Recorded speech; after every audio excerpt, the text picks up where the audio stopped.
Walk into almost any high school classroom, and you'll likely see a familiar scene. Students slumped over desks, staring blankly ahead, waiting for the bell. This historical photograph of a 1920s classroom shows the origin of that silence. These rigid rows and wooden desks illustrate an environment designed for compliance and order, a structure that struggled to compete for attention in the modern world.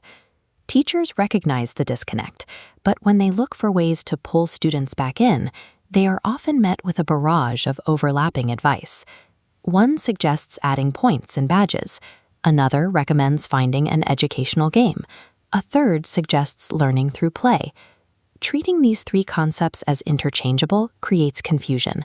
Mixing up the mechanics leads to lesson plans that fail to hit their targets.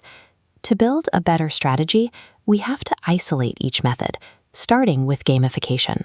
This involves taking specific elements from game design and applying them to a non-game task. In this approach, the core academic work stays exactly the same. If a lesson requires reading a chapter or finishing a worksheet, the student performs that task. This standard math worksheet shows how the motivation shifts. By adding a progress bar, a point counter, and a digital badge for completion, the assignment adopts the structure of a system to be mastered. The curriculum remains static, but the students' drive changes.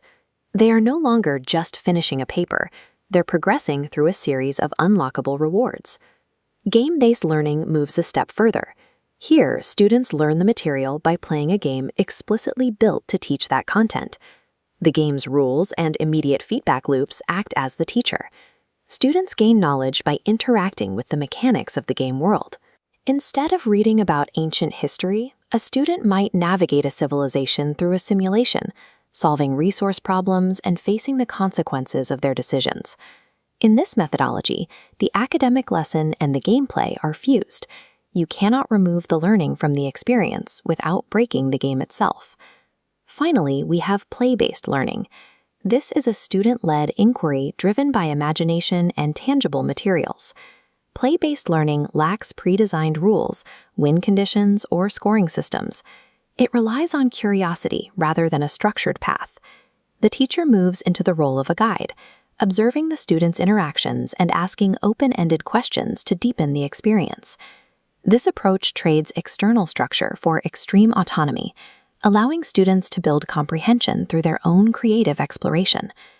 Let's run ecosystems through each method. In gamification, students read textbooks to unlock a food chain badge. In game-based learning, students manage a forest simulation to survive resource depletion. In play-based learning, students build an imaginary block forest to tell stories about changing weather. The academic subject never changed, but the specific mechanic used by the educator completely transformed how the student interacted with the information. The distinction is simple. Gamification uses game elements, game-based learning uses actual games, and play-based learning relies on open play. The most effective choice depends on the specific learning goal, the age of the students, and the context of the classroom. Gamification provides visible markers of progress. Game-based learning excels at systems thinking. Play-based learning fosters deep creative collaboration. When we understand these differences, we stop looking for a single solution. Instead, we carry a toolkit of specialized tools, ready to be used at the right moment. Every level of engagement begins with an intentional design choice.